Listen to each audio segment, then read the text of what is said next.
Tonight on CTV News, funeral arrangements have been set for a kindergartner who was killed on Tuesday. Then, with a split vote, City Council votes to bring more housing at the former site of Hughes Stadium. And how dating apps could be contributing to high-risk sex.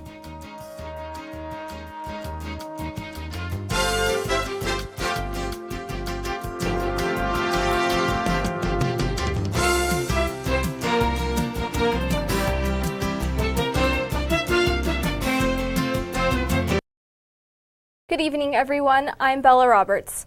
We begin with an update from a tragic accident that happened Tuesday morning. That's right, Bella, and I'm Lauren Orcutt. Students of Lopez Elementary gathered last night to mourn the loss of their classmate Vale Michael Walcow, who was fatally struck by a car just outside of school. The 6-year-old was walking across Wabash Street at 8:40 in the morning when he was hit by a crossover SUV driven by an unidentified 23-year-old. The driver of the vehicle is in police custody. Authorities do not believe speed, alcohol, and drugs were a contributing factor. In support of the family who attended the vigil, the school had moments of prayer as well as visual memorials for Vale made by his classmates. Vale is survived by his parents and 3 siblings. The Provost and Executive Vice President Rick Miranda is stepping down after 10 years of being in charge of the university's academics. Provost Miranda began his career at CSU in 1982 as an assistant professor in the mathematics department. He was named chair of mathematics in 1997 and the dean of the College of Natural Sciences in 2002. He was named interim provost in 2009 by Tony Frank and assumed the role fully in 2010. CSU President Joyce McConnell said, "He has moved us forward in so many ways, leading dynamic curricular changes and academic technology advances that have led to demonstrable student success, even as we've grown our student body significantly. He's been with CSU through many challenges and helped us both weather those and achieve tremendous success along the way."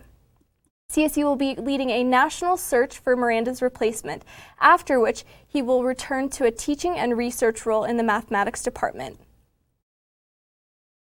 Colorado voters decided on several ballot measures on Tuesday night.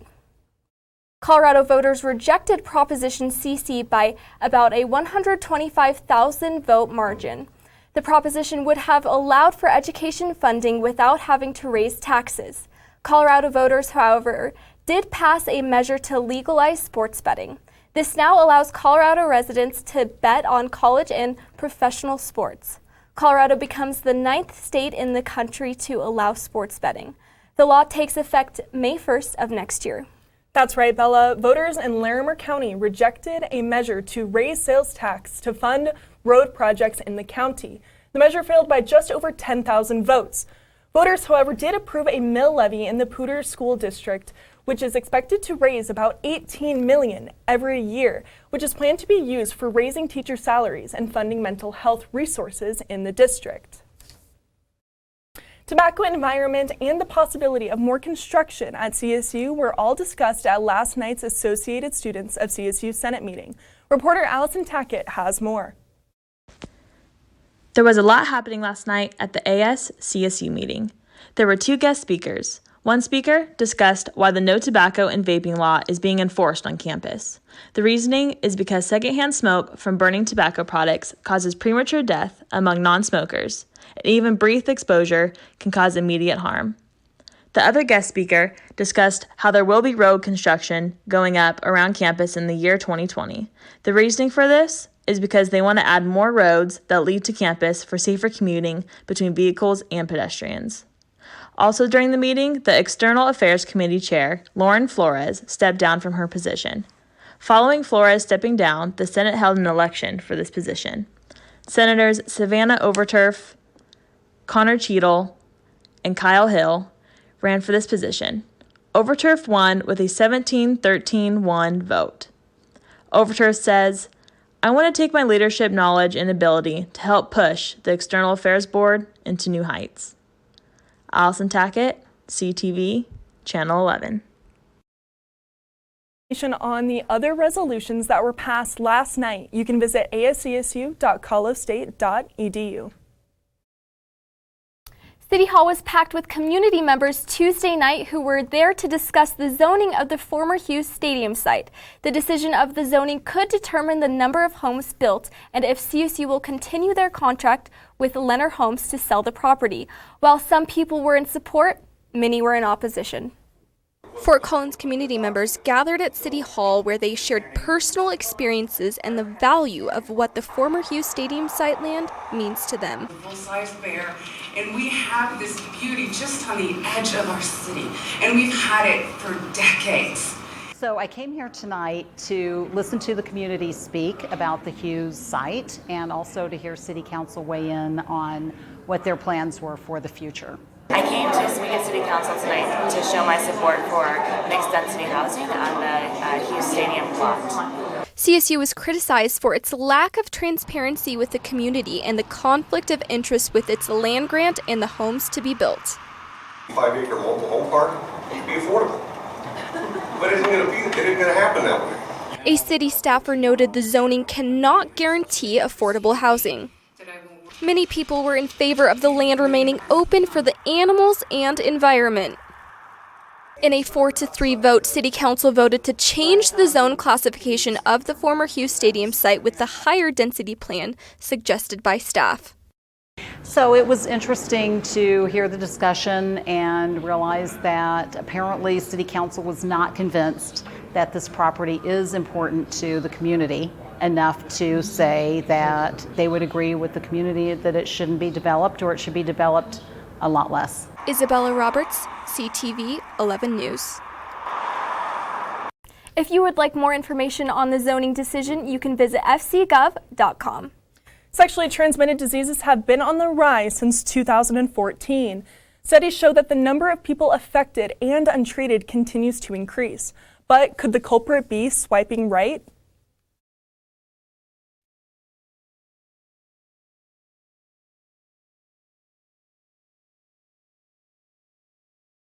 You can't live or leave without it. It's your phone. It has your social media, your pictures, and now even your love life. So, could the new generation of finding love online lead to unsafe sex and STDs?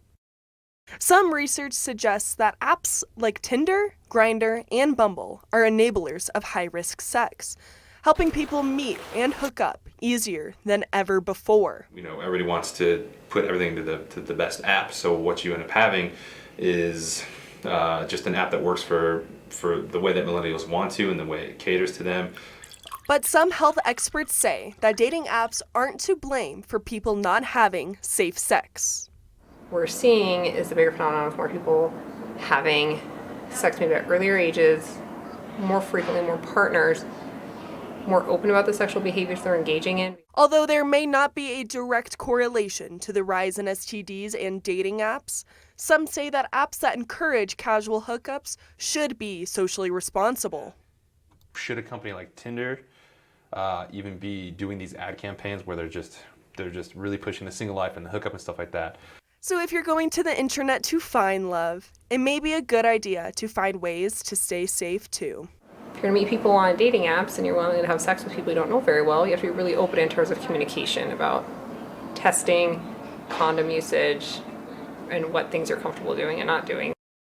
You know, Bella, there are many ways to stay safe, and just one of those is getting tested. And that can be done just down the street at the CSU Health Center. People for Ethical Treatment of Animals, also known as PETA, has sent a cease and desist letter to the university asking that they stop deleting their comments on social media that criticize experiments on birds. Now, according to a press release, CSU hid or deleted posts by PETA and its supporters in September and October. These comments were specifically about Professor Gregory Ebel, who has been leading experiments on crows and how they are affected by the West Nile virus. PETA claims that this is a direct violation of their First Amendment rights to free speech. The university has yet to comment on this letter. We will bring you updates about this on Twitter at CTV11. Only one restaurant was deemed in excellent condition under the Larimer County Health Restaurant Inspections Report this month. Larimer County regularly does inspections, and recently the department has grown more concerned over violations that can actually lead to foodborne illnesses. Now, according to a recent report, the majority of restaurants fell into the fair condition category, whereas 2 were found unacceptable, those being Eric's New Asian Cafe in Berthoud and the Stanley Hotel in Estes Park. You can find the full report at larimer.org/food. Hey Krista, so I know you actually have some good news about food. What's up? Yes, definitely. So speaking of food, did you two know that this past Tuesday was National Donut Day? I had no idea. I did not know, but I sure do love donuts. I love watching those little glaze videos on Instagram, so that's fun. Oh, they're definitely so satisfying and just so fun to watch. So in honor of this holiday, I went out to one of Fort Collins' newest donut shops to see what they've got cooking. The Donut Club opened in January, and they have been working to serve their Fort Collins and national communities with a variety of unique donuts.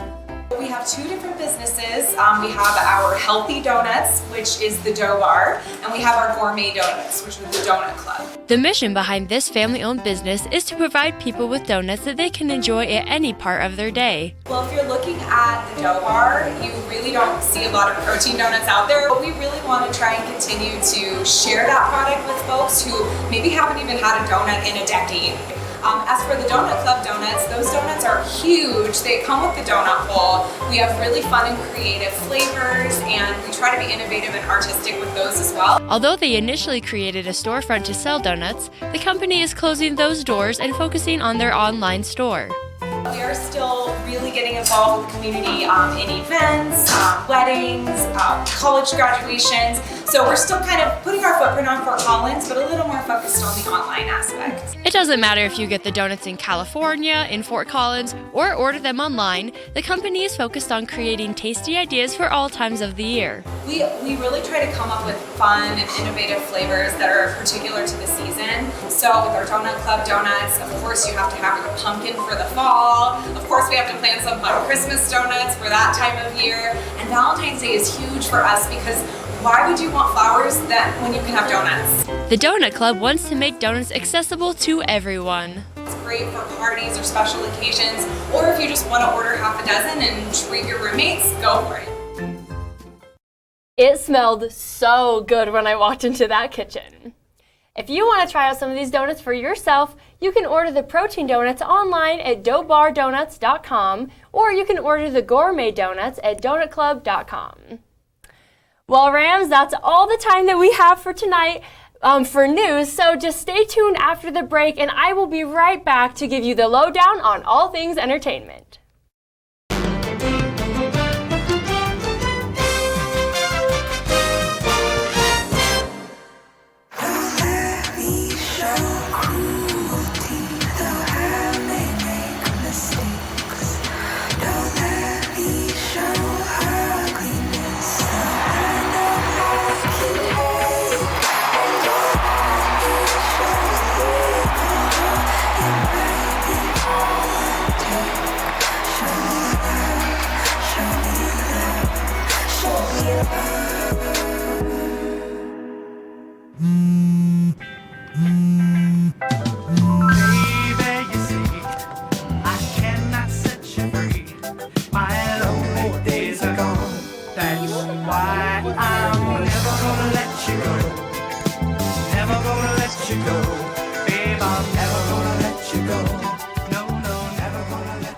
Here you go.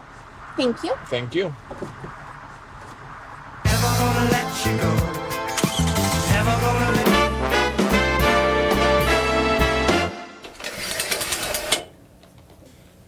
What's Poppin Rams? I'm Krista McAllister, and I'm here this week to tell you about all the spicy entertainment events we have going on. So let's get into it. When Foco Cafe opened their doors in 2014, they had only 18 cents in their bank account. Last year, they served their 100,000th plate of food. All of this was done on the backs of the 5 employees and volunteers. Why and how do they do it? Foco Cafe has a mission to feed the Fort Collins community, accepting whatever people have to give in exchange for a meal. Sometimes this is money, other times it's helping the kitchen. Volunteers and donations keep the cafe running, so much so that they are celebrating their 5th year of operation. Because of the support of the community, Foco Cafe is able to help support the community in return. Thoughtful reflection and barbecues are just a few of the good things about Veterans Day. But since it's been kind of cold outside recently, it's not the best time for a barbecue. Instead, you can go to Rocky Mountain National Park.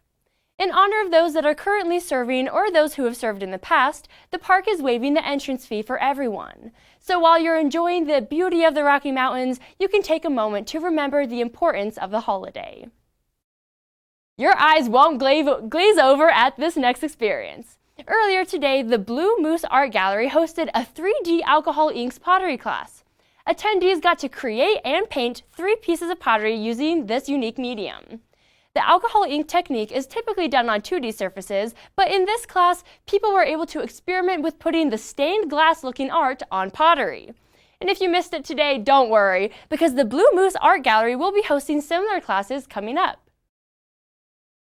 As a former horse girl, I think that Budweiser has one of the best mascots, the Clydesdale.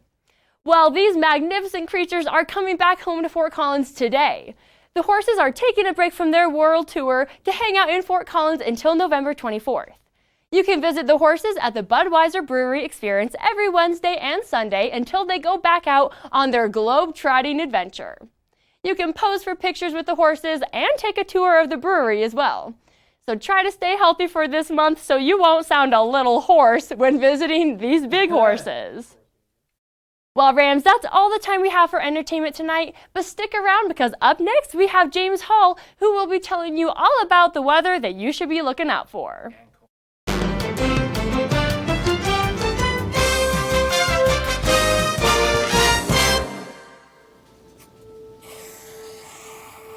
Dad? Just 1 minute, okay? Hey, Bobo, do trees tell each other stories? I'm sorry. I'm afraid I don't know that. Hey, why don't we go find out?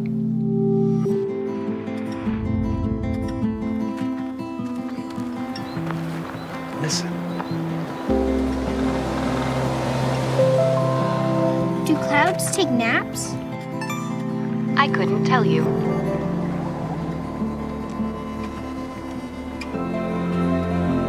Can birds draw pictures? I don't have an answer for that. Dad, do stars visit their friends? Look!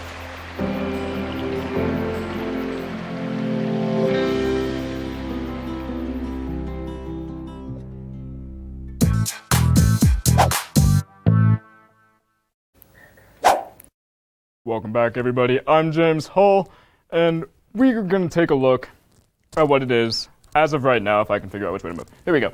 And so it is 43 degrees outside right now on campus with a wind going out of the west at about 4 miles per hour, and sunset was super early thanks to daylight savings time, which it was at 4:51 p.m. Yes, it is going to get a lot darker a lot sooner.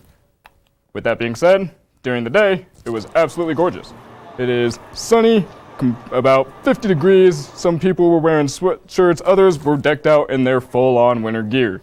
Goes to show that Colorado during this time is very unpredictable as there is still snow in the shaded areas, but it's also in the sunny areas, which means it didn't get hot enough to really melt anything despite a little bit of puddle there, and there might be something brewing over the mountains, which we will get to later in the show.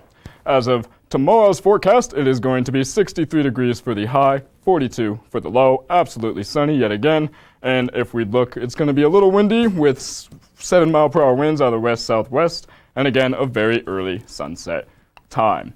For the overnight lows, we will see that it's going to be about 30 degrees, a little warmer in Colorado Springs on the I-25 corridor, and then pretty frigid towards the west, Grand Junction being 30, staying more towards what it is on the I-25 corridor, and then when we get to the east, about the same. But for the highs tomorrow, we can see that it warms right back up. 60s, almost 70 down in Pueblo, as we can see here, and then almost 70 also in Burlington. If we move to the west, we will see that it's mainly going to be 50s in the mountains, and then 63 all the way in Grand Junction. For the 5-day forecast, we can see that for tomorrow, obviously, it is going to be relatively nice with 65 degrees. On Saturday, it's also going to be relatively sunny, not too much to worry about for the weekend. However, on Monday, there is a 20% chance of snow, so that might be what was brewing over those mountains. That's all we have for weather today. Stay tuned to hear from our sports analyst, Cory Odom, next.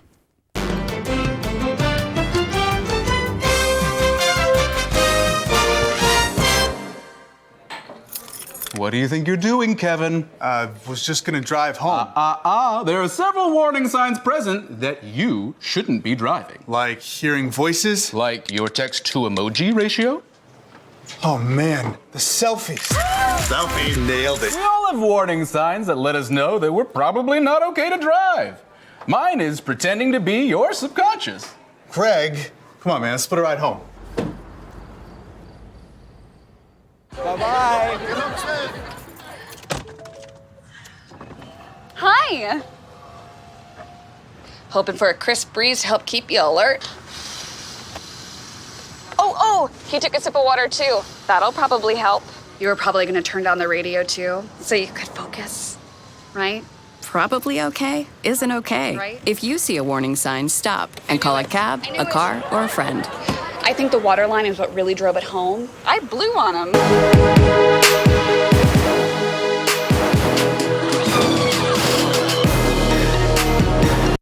Football, volleyball, basketball. Here at Cory's Countdown, we cover them all. I am the aforementioned Cory Odom, and it is 3 top sports stories at CSU, 2 top players to watch out for tomorrow when the men's basketball team takes on Duke, and the 1 minute of mayhem. 3 top stories. Warren Jackson, Jamal Hicks, often considered the all-star of the Rams football team. Well, looks like PFF agrees.